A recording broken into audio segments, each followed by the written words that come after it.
Although we are new to the RAM Promaster, we've watched a few videos describing electrical problems and thought we would look into these potential issues early, at home, rather than on the side of the road. Our focus today is on the floor, that area between the driver's door and the battery. In the Promaster, there are a number of wires directly under your feet. You are literally standing on them. Blown fuses, grounding issues, not starting, or keys stuck in the ignition can all be a direct result of a short due to wire abrasion. Our used van, like many out there, spent its first half of its life as a contractor vehicle. Heavy foot traffic in and out on a daily basis, with dirt collecting and compacting within the floor. A perfect environment to foster a future electrical short. So today, I'm going to take everything apart, thoroughly clean the area, replace any broken clips, address surface rust if I find any, and check the integrity of the electrical wiring.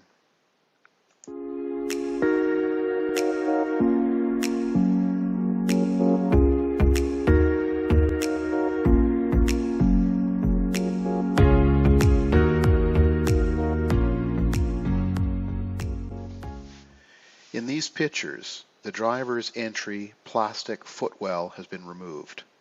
Underneath, you will see a collection of dust, dirt, and wiring.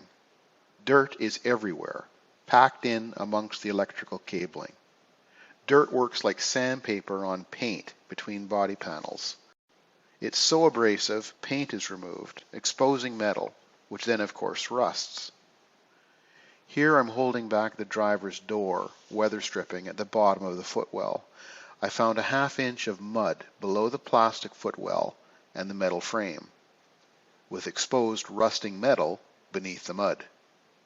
The area between the driver's entry footwell and the vehicle battery is just caked with dirt.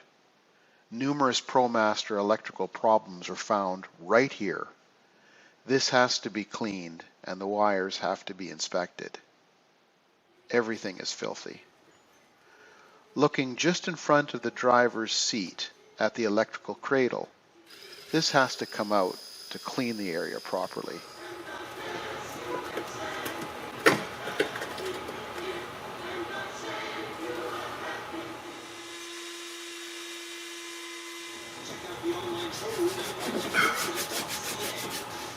Every single nook and cranny was cleaned. Frequently I used a nail or other pointy device to loosen soil and then remove it with a vacuum.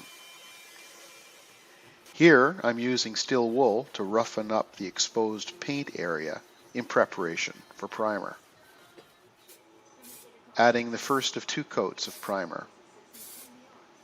Here you can see how extensive the damage to the driver's entry footwell is. Thankfully, it is just surface rust, but anyone that owns a Promaster should check this area. Remove the plastic and take a look. I spent some time using different grades of sandpaper to prepare this area for primer. First of 2 coats of primer being applied. Here you can see how I have the door weather stripping taped back to give me better access to the work area. The entire area is now looking clean and relatively dirt-free. Here I'm applying the 3rd and final coat of paint. So in total, I put down 2 light coats of primer and 3 light coats of paint on all exposed metal. Notice how I have the electrical tied off to keep it out of the way while I was working on the battery compartment. The driver's area now looks much more in order. Alright, we're on the driver's side and I finished this area. I'm now moved up into this area and look at the crap in here.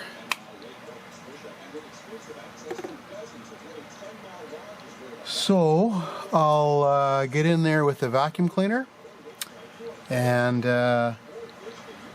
get as much of that loose stuff as I can out, and it looks to me like we've got more surface rust to address.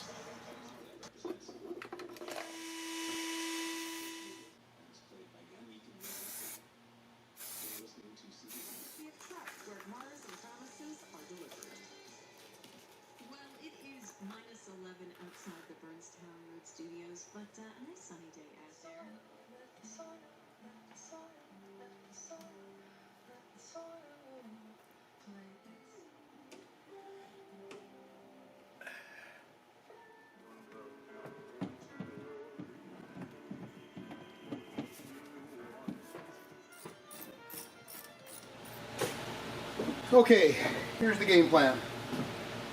We're going to see if we can install the battery without dislocating my right shoulder. Oh, crap.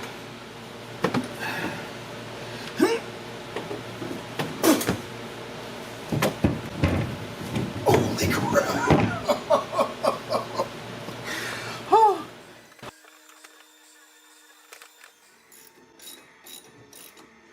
So that has to go down in there. And now I need to find a hole. On this, it's up here.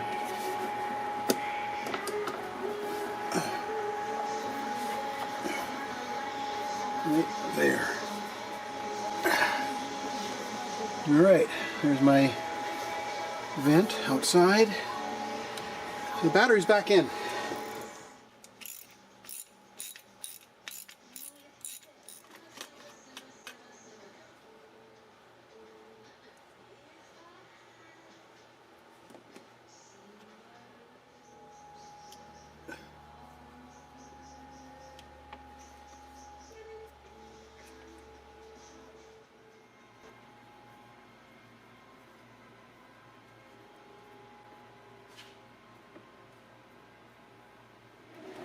Has to sort of fit down into there, like that.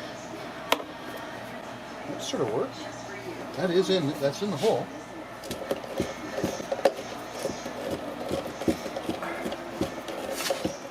Yeah, that is secure.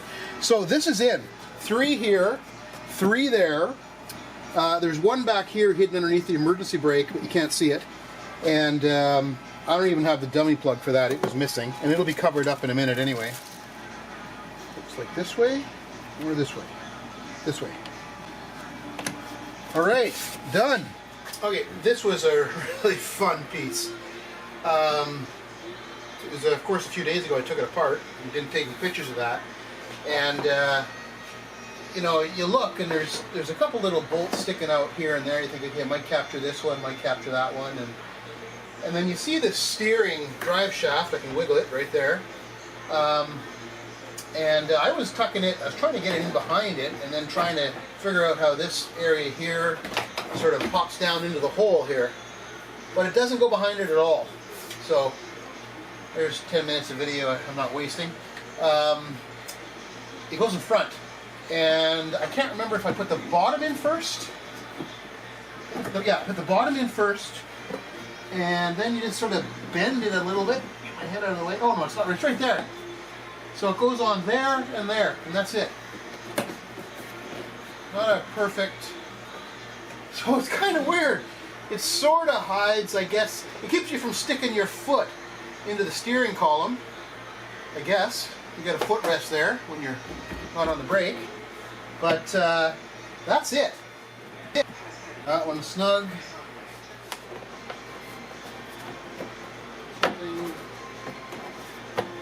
Like that. Geez, it's pretty solid. I'm impressed. Something like that. Ooh, that fits.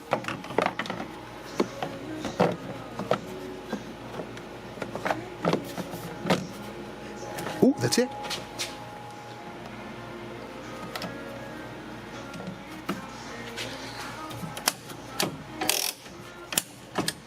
Done.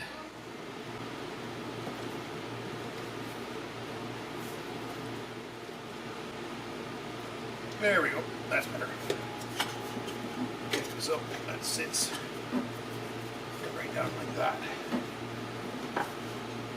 Okay, let's attach that.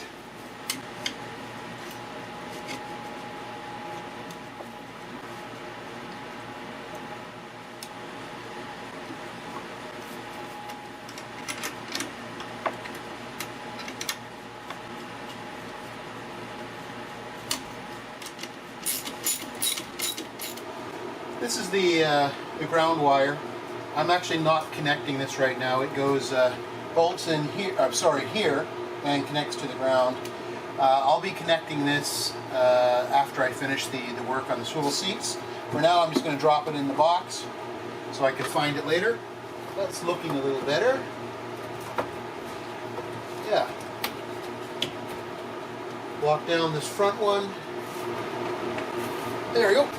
All put back together. This was a valuable exercise for me. I learned a lot about the van and got to inspect areas that others have identified as areas of concern. I now have some confidence that those areas in our van are in good order.